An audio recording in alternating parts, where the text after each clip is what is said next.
So here are our top 10 perfumes with the best top notes. These are fragrances that are going to lure you in from the very beginning. They're going to smell magnetic, amazing. They're going to captivate your attention, and they all have something really special going on in the DNA in the very opening. And for the most part, it can be said that these fragrances are quite non-linear, so they are going to evolve and progress as the time goes on. I'm looking forward to sharing this list with you very soon, so make sure to stay tuned.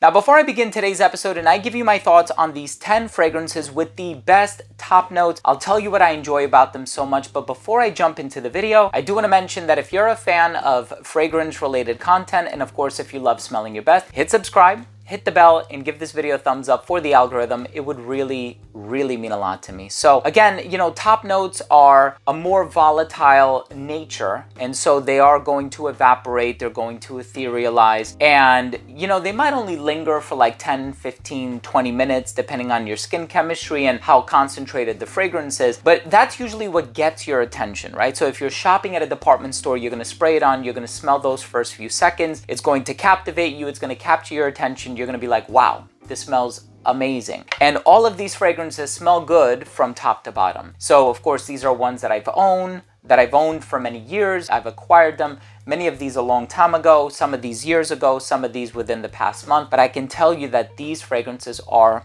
phenomenal. So the first fragrance that I want to talk about is Delina La Rosée by Parfums de Marly. Now, of course, the original Delina also smells fantastic. I love the opening of that bright lychee, sort of a fruity introduction. This one, of course, the La Rosée version, has this morning dew accord. So it opens up with this added freshness that the other two versions of Delina do not possess.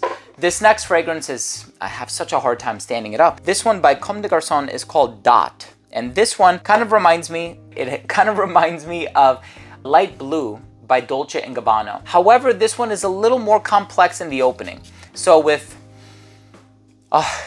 smells great too. I think it's marketed as a unisex fragrance, but it is a little feminine leaning. So this one opens up with that medley of citrus in the opening, and it's a bit more complex in the sense that I think Light Blue is a bit more fruity in my opinion. This one goes in a bit more of like a sparkling citrusy direction, which I really enjoy. Now this one is just bursting at the seams in the opening. So every time I spray it on, I absolutely love the introduction. Now this is a new one by Kajal. It's called Icon. And this fragrance has passion fruit and pineapple. So that introduction is so flavorful, it's so juicy, but what I love about it is it smells nothing like Erba Pura by Sospiro, and it also doesn't smell like Dahab, which is another fragrance that this brand has put out. Okay, there's something about this next fragrance by Tom Ford. This is Orchid Soleil. This one is a beautiful floral, almost beachy type of a fragrance, and it has this exotic tropical sensation to it, but it does put me in a state of relaxation. There's just something about that initial spray where you get that warmth, but it also kind of conjures up these relaxing memories, and I truly love this one. Black Orchid is a bit more heavy-handed. Of course, it goes in a bit of a darker direction with the patchouli and the truffle note that's in there, so try it out for yourself and see which one you prefer. Aqua Fiorentina by Creed. So this fragrance, phenomenal. This one is kind of in the vein of Dot by Comme des Garçons, but this one is a lot juicier in the opening. Apple, plum, a bunch of citrus. Truly love that one. This next one also has an addictive opening, and this one is by Poetic Aromas. It's called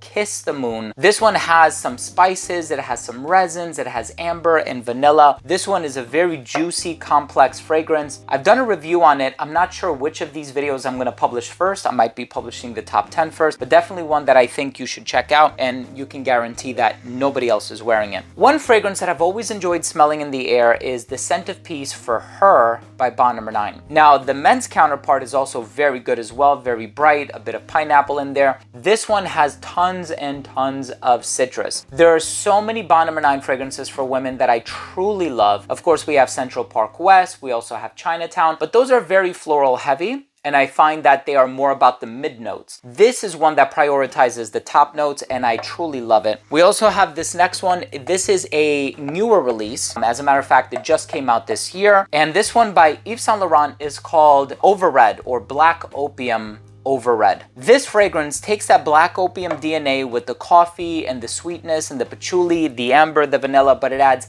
cherry in the opening. And you can see it's a red bottle, such a beautiful, delicious fragrance. And I also love the fact that it strays away from that Tom Ford Lost Cherry DNA, which is so overdone at this point. That's a phenomenal fragrance. This next one, I think it's all about the tea, the spices, those airy, fulfilling notes in the opening. And this one is by BDK Parfums and it's called Gris Charnel. So this is probably the one oddity in this list, because when you look it up, it's like, that doesn't seem like a very populated note breakdown as far as the top notes are concerned. Hear me out. There's something so magical, so addictive about the opening of this fragrance, where as soon as you smell it, you're gonna be like, wait a second, what exactly am I smelling here? This is so strong, this is so magical, and I just need to...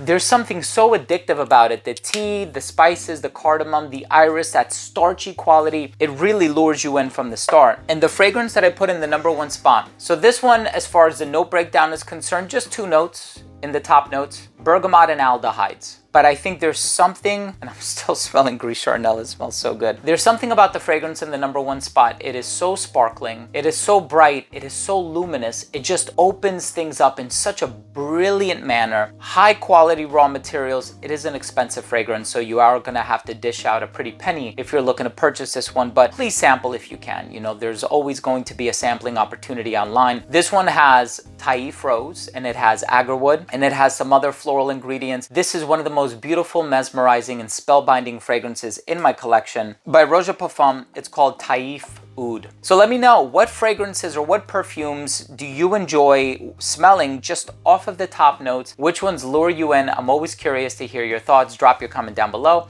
If you took anything of value from today's episode, hit subscribe, hit the bell, and give this video a thumbs up. Thank you again so much for tuning in. I love you all, and we'll see you tomorrow with a new episode. Bye.